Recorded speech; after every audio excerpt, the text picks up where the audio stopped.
número 27 en tablilla, siendo las 9 de la mañana, se da cuenta de la audiencia en el recurso de casación 3623-2023, encontrándose presente en el sistema de videoconferencia el señor abogado Óscar José Cubas Barrueto por el imputado recurrente Juan Federico Jiménez Mayor, quien también se encuentra presente. Mediante resolución de fecha 14 de marzo del 2025, se ha declarado bien concedido el recurso de casación por las causales de inobservancia de precepto constitucional e infracción de precepto material interpuesto por la defensa del encausado Juan Federico Jiménez Mayor contra el auto de vista que, confirmando el auto de primera instancia, ha declarado infundada la excepción de improcedencia de acción por el delito de organización criminal que dedujo e improcedente la misma excepción por el delito de negociación incompatible y asociación ilícita. Muy bien. Vamos a escuchar al doctor Cubas Barrueto.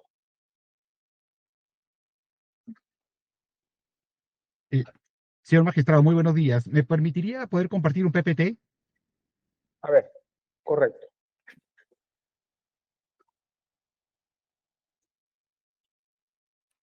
¿Me podrían confirmar, por favor, si se Sí, visualiza? se está viendo, se está viendo.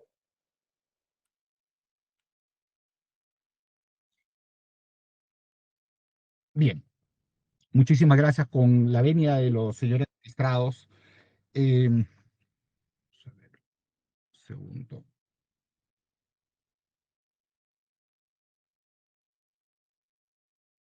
Segundito para poder compartir. Ok. Solicitamos desde ya a la digna sala se declare fundado el recurso de casación, se case el auto de vista, es decir, la resolución número 7 de fecha 5 de septiembre del 2023, emitida por la Tercera Sala Penal de Apelaciones Nacional, y actuando en sede de instancia, se revoque el auto de primera instancia que declaró infundada la excepción de procedencia de acción, determinando la no tipicidad de la conducta penal imputada, declarando fundada la excepción y, en consecuencia, ordene se sobresea definitivamente el proceso. Las causales por las cuales ha sido bien concedido el recurso son las siguientes: inobservancia de precepto constitucional, tutela jurisdiccional y su correlato de sentencia fundada en derecho, e infracción de precepto material. En cuanto al interés casacional, el presente caso brinda una oportunidad a la Corte Suprema para desarrollar los alcances a la infracción al deber en conductas omisivas en el delito de colusión agravada, teniendo en cuenta la correcta interpretación del ordenamiento jurídico, las garantías judiciales, a efectos de imputar razonablemente el tipo penal de colusión agravada sin incurrir en imputaciones irrazonables y arbitrarias, y asimismo brinda la oportunidad de desarrollar los alcances penales del artículo 128 de la Constitución con respecto a la responsabilidad de los ministros, y de esa forma la Sala Penal de la Corte Suprema podrá materializar las dos funciones, nomofiláctica y la función diquelógica del recurso extraordinario de casación. ¿Qué se le imputa a mi patrocinado? Se le imputa autoría del delito de colusión agravada en su calidad de ministro de Estado en la cartera de Justicia y Derechos Humanos, supuestamente haberse interesado favoreciendo a la empresa Norberto Odebrecht. Bien, se imputa haber refrendado el decreto de urgencia 016-2012, por lo que se aprobó una transferencia al gobierno regional de Lambayeque por la suma de casi 94 millones entre decenas de otras transferencias, el cual no contaba con SNIP, inobservando el artículo 25 de la LOPE. Bien, asimismo, la Fiscalía imputa una responsabilidad penal solidaria objetiva, manifestando que conforme al artículo 128 de la Constitución, los ministros son responsables por sus propios actos y por los actos presidenciales que refrendan, siendo solidariamente responsables por actos delictivos en que incurra el presidente de la República. Es importante que la Corte Suprema tome en consideración que existía una obligación tanto constitucional como legal para refrendar el decreto de urgencia 016-2012, y esto conforme al artículo 120 de la Constitución, pero además teniendo en cuenta lo que establece el artículo 11.2 de la LOPE, la Ley Orgánica del Poder Ejecutivo, que establece que son aprobados por el Consejo de Ministros, rubricados por el Presidente de la República y refrendados por el Presidente del Consejo de Ministros, el Ministro de Economía y Finanzas, y en los casos que corresponda por uno o más ministros cuyo ámbito de competencia esté referido. Es decir, había tanto una obligación constitucional como legal de aprobar. Pero ¿por qué aprobó, aprobó, firmó, rubricó el decreto de urgencia 016-2012? Y la razón la hemos acreditado en extenso y tiene que ver con las 10 medidas de reforma del sistema penitenciario. El propio artículo 7º del decreto de urgencia 016-2012 establece medidas en materia penitenciaria y esta fue la razón por la cual mi patrocinado suscribió el citado decreto de urgencia, por la existencia de una transferencia que se solicitó al MEF de 34, un poco más de 34 millones de soles para mejorar las condiciones carcelarias en el sistema penitenciario. Importante que se tenga en cuenta, que se refrendó por esta transferencia y nada tiene que ver con la transferencia al gobierno regional de Lambayeque. Sin existir transferencia al Instituto Nacional Penitenciario, el ministro Juan Jiménez Mayor no hubiese firmado el citado decreto de urgencia. En el presente caso se verifican un conjunto de vulneraciones a garantías constitucionales. Se verifica falta de buena fe y lealtad por parte del Ministerio Público. El Ministerio Público ha modificado en varias oportunidades el título de imputación y esto claramente se pone de manifiesto en la disposición fiscal número 71. Ya la Corte Suprema ha tenido la oportunidad de pronunciarse con respecto a estas anomalías, como la casación 1095 del 2021 en el caso Jorge Danós y otros. También se verifica vulneración al plazo razonable. La presente investigación se viene llevando a cabo del año 2016. Mi patrocinado fue incorporado el año 2022 sin que se garantice su derecho a ser oído. Directamente se formalizó investigación preparatoria sin que pueda haber sido escuchado. El presente proceso además involucra 79 personas. Se verifica además vulneración a la presunción de inocencia. No hay un solo elemento de convicción que determine ni siquiera uno de los elementos del tipo penal por el cual viene siendo procesado, supuesta colusión agravada. Estamos ante un supuesto, un caso de atipicidad absoluta. Acá, si bien mi patrocinado en su calidad de exministro de Justicia y Derechos Humanos era funcionario público, bien, el tipo penal exige, ¿no?, que se participe en cualquier etapa de las modalidades de adquisición, contratación, pero se concierte con los interesados para defraudar patrimonialmente al Estado. No hay concertación alguna y no hay un solo elemento de convicción que mínimamente pueda establecer, indicar, ya como prueba indiciaria, que mi patrocinado había concertado, ni siquiera ni una sola reunión con el presidente del gobierno regional de Lambayeque, con nadie. No hay un solo elemento de convicción que acredite un perjuicio patrimonial al Estado. Este perjuicio patrimonial tiene que ser real y efectivo. No se verifica infracción al deber. Tampoco se verifica dolo. Ni un solo elemento de convicción y viene siendo procesado por más de 3 años. Es importante que se tome en cuenta que la intervención en este caso, no solo de mi patrocinado, sino del Consejo de Ministros, fue acordar una transferencia requerida por el MEF a un gobierno regional. Esto es lo que se imputa, pero estamos hablando de más de 100 transferencias que se realizaron. Esto sobre la base de un procedimiento absolutamente arreglado, un procedimiento normativo en el cual intervinieron decenas de funcionarios. La pregunta sería, ¿todos ellos cometieron infracción al deber? Acá no se ha realizado ni por parte del Ministerio Público ni por parte de la Sala de Apelaciones un análisis de contexto. No se dio el decreto de urgencia exclusivamente para el gobierno regional de Lambayeque. Fue una norma ómnibus para diversas transferencias, para nuevas obras y otros financiamientos. Y se vulnera además el principio de legalidad por parte de la Sala de Apelaciones que señala que hay un perjuicio patrimonial para el Estado y que pretende atribuir responsabilidad por el contenido de un acto normativo, el haber firmado un decreto de urgencia. Este es un acto normativo del cual además mi patrocinado pues no es autor. Él participó refrendando la medida porque había justificación para ello, lo cual hemos señalado que era la transferencia de una partida económica al Instituto Nacional Penitenciario. Es importante que la Corte Suprema tome en cuenta que la tercera sala penal de apelaciones ya realizó un cambio de criterio y efectivamente esto se encuentra plasmado en la resolución número 5 del 6 de mayo del 2025, donde analizó una apelación a un pedido de inhibición y embargo en forma de inscripción, en este caso al exministro de Salud, Tejada. Importante mencionar, el fundamento jurídico décimo señala lo siguiente. No, debe señalarse que el citado elemento de convicción, es decir, mi patrocinador está siendo procesado por haber refrendado el decreto de urgencia, por estar su firma allí, y eso se utiliza como elemento de convicción, el propio decreto, un acto normativo, no acredita por sí solo la apariencia o probabilidad razonable de la comisión del delito y la existencia de un perjuicio patrimonial al Estado, presupuestos indispensables para trabar una medida de embargo y afectar un derecho fundamental, por cuanto el acto formal refrendado por el recurrente se enmarca dentro de un decreto de urgencia orientado a establecer medidas extraordinarias en materia económica y financiera con el objeto de mantener y promover el dinamismo de la economía nacional. Podemos ver que la tercera sala penal de apelaciones ahora, en este caso, ya ha realizado un análisis de contexto, lo cual permite tener una cabal comprensión de los casos. Asimismo, se verifica una incorrecta aplicación del artículo 25 de la Ley Orgánica del Poder Ejecutivo por parte de la Sala de Apelaciones Nacional para justificar una supuesta infracción de deber y además dolo.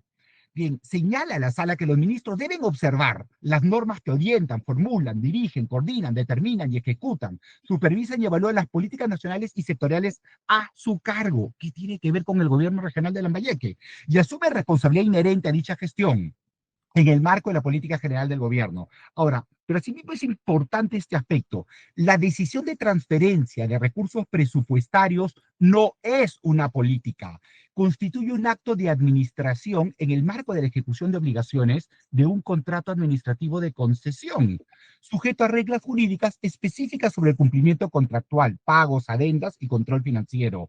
En todo caso, la responsabilidad por los actos de administración es sectorial, no teniendo ninguna competencia sobre transferencias presupuestales a un gobierno regional, el Ministerio de Justicia y Derechos Humanos, el Ministerio de Educación, entre otros, como equivocadamente pretende el Ministerio Público y además la Sala Penal de Apelaciones Nacional. Hay un error también en lo que respecta a la interpretación del decreto de urgencia 016-2012 para justificar una supuesta infracción del deber.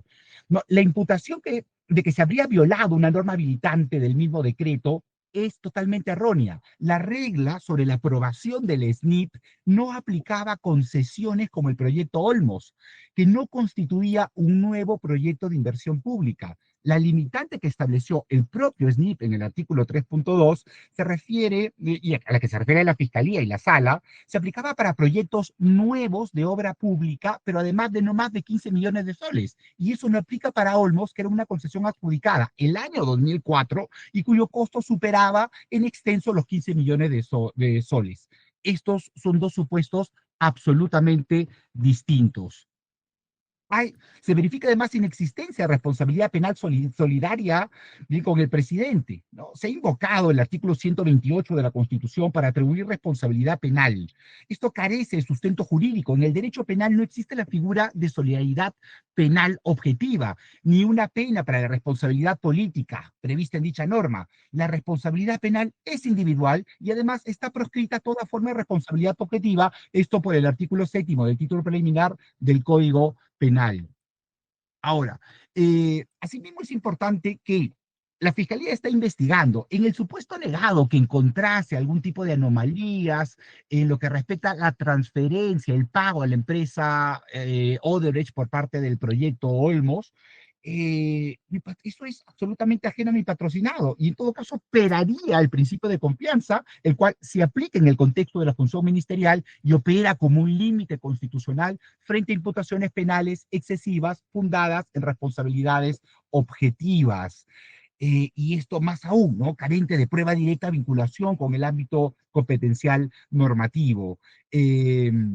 Es importante que se tome en consideración que estamos ante un supuesto de atipicidad absoluta. No hay un solo elemento de convicción que pueda mínimamente establecer una imputación. No se verifican los elementos del tipo penal de colusión agravada y estando plenamente justificado el haber refrendado un decreto, el haber refrendado el decreto de urgencia 016-2012, se realizó por una transferencia al Instituto Nacional Penitenciario.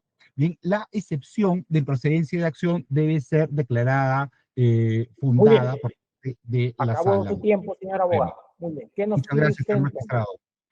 Señor magistrado, no sé si podría permitir 1 o 2 minutos para que mi patrocinado, en base a la No, garantía va a del hablar, derecho, desde luego que usted es su derecho. No se preocupe, va a intervenir, no se preocupe. muy amable, Una gracias. pregunta, señor abogado, perdón. Sí, Hay dos excepciones que están en cuestión, ¿no es cierto?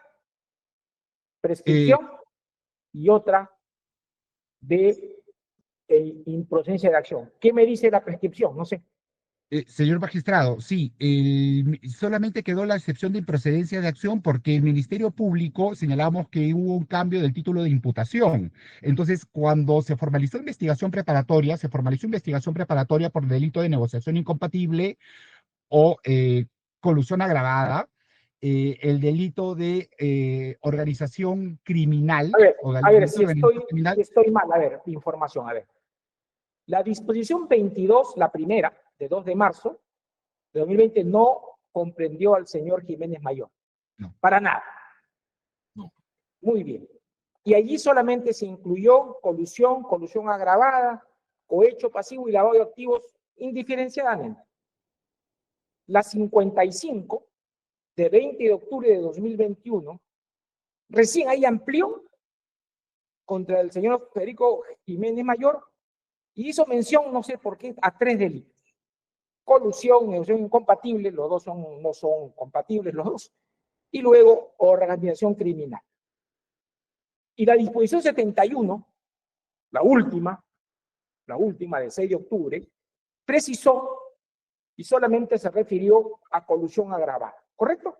¿Es así? Correcto, es correcto. Entiendo que por lo que ha sostenido, ha expresado la resolución superior, el auto de vista, ya no hay cargos, la Fiscalía entiende que los cargos por negociación incompatible y por organización criminal y acción para delinquir han quedado fuera. Es ¿Está correcto, claro, se desistió el Ministerio Público en la audiencia de improcedencia de acción. Eso está claro. O sea, solamente tenemos el problema Colusión de agravada. la colusión agravada y solo por la refrendo, del decreto de urgencia de Marras. Es correcto. 016-2012. ¿Correcto? Correcto. Solamente por eso. Muy bien, ya entendí. Usted me ha dicho que ese decreto de urgencia es una suerte de decreto ómnibus, ¿no? Porque Correcto. tiene transferencia para muchos sectores. Y dentro de esos temas, uno de ellos es Palgore de Lambayeque, ¿correcto? Correcto. Pero el señor Jiménez Mayor, como ministro de Justicia, intervino, me dice usted, en virtud de que había una transferencia para el INPE, que es del sector justicia. ¿Es así? Correcto. Es correcto. Es del INPE. Muy bien. ¿Cuántos señores ministros intervinieron en el refrendo, señor doctor Cubas? 14. 14 ministros. 14 Wow. ministros. Porque era una serie de transferencias para muchísimos sectores. Es correcto, para dinamizar la economía. Ellos que han intervenido es porque a su sector le correspondía determinada transferencia, ¿correcto? Correcto. Muy bien. ¿Y todos esos ministros se les ha comprendido en la causa? Sí, acá los 14. A los 14. Wow. Muy bien. Entendí el tema, señor doctor. El señor Jiménez Mayor, doctor Jiménez Mayor, si quiere usted decir algo, está en su derecho. Sí, señor presidente, señores magistrados, muchas gracias por darme la oportunidad de ser oído. Efectivamente, este es un caso en donde se criminaliza una potestad constitucional de los ministros para refrendar los actos presidenciales. Este es un decreto de urgencia que se emitió en su momento, en julio del 2012, hace ya bastantes años, con el objetivo de dinamizar la economía. Lo que estaba ocurriendo en el mundo en ese año era el enfriamiento de la economía china, la crisis del euro en Europa, que redujo las expectativas de crecimiento económico del país. Y frente a eso, el Ministerio de Economía y Finanzas lo que hizo fue emitir una medida de lo que los economistas llaman contracíclica, es decir, tratar de inyectar dinero a la economía para que la economía no se enfríe. Y en ese sentido, lo que se planteó en ese momento en el gobierno fue solicitar a entidades públicas, gobiernos regionales, gobiernos municipales, que informen qué proyectos tenían para ser financiados. Y lo que ocurrió fue eso, que se emitió un decreto de urgencia ómnibus, efectivamente, donde se hicieron cientos de transferencias a diversos gobiernos locales, gobiernos regionales y entidades públicas. Una de ellas fue el INPE. Y cada ministro que firma este decreto, hay que tener en cuenta lo siguiente, señor presidente. La ley orgánica del Poder Ejecutivo dice que los decretos de urgencia los firma el presidente de la República, obviamente, y los refrenda el presidente del Consejo de Ministros y el ministro de Economía y Finanzas. Y dice, y podrán firmar otros ministros en la medida que sean de su materia de su competencia. En este caso firmaron, por ejemplo, la ministra Carolina Trivelli, en el caso del MIDIS, la ministra de la Mujer, Ana Jara, el ministro de Salud, Carlos Tejada, y puedo seguir dándole la relación de todos los ministros, porque habían... Por eso entiendo, a ver, doctor Jiménez, que el Sí. caso del doctor Tejada es por lo que el doctor Cubas ha dicho, la rectificación que ha hecho el Tribunal Superior. Correcto, ya entendí. Siga. Y esa rectificación de la tercera sala, señor presidente, es muy importante porque implica un cambio de criterio en donde no se puede imputar solamente el delito de colusión agravada por la firma de un decreto, que es lo que estamos cuestionando. No hay ningún otro elemento objetivo, pese a que la investigación preparatoria ya venció el 1 de agosto de este año. Y no se encuentra ningún otro medio probatorio que determine algún tipo de relación con el gobierno regional o con la empresa esta que está siendo imputada. Entonces, acá hay un daño realmente tremendo. Tenemos a los ministros, por supuesto, quien habla también, con bienes embargados, el daño reputacional que implica este proceso, que ya tiene 4 años en el caso de los ministros. Y básicamente, señor presidente, yo quiero decir lo siguiente, y con esto quiero terminar. Esta imputación la realizó un fiscal que ya no está en el equipo especial, el fiscal Montoro. Este fiscal en su momento tuvo una fractura, digamos, con el equipo especial, denunció que Odebrecht estaba presionando para que lo saquen del equipo especial, y lo que ocurrió en el fondo fue que el fiscal Montoro salió del equipo por discrepancias, pero también por un hecho de corrupción. Parece que el fiscal Montoro, según la imputación que salió en los medios, fraguaba documentos de boletas de pago, estas cosas que reciben los fiscales, y regresó a su plaza de origen, ¿no?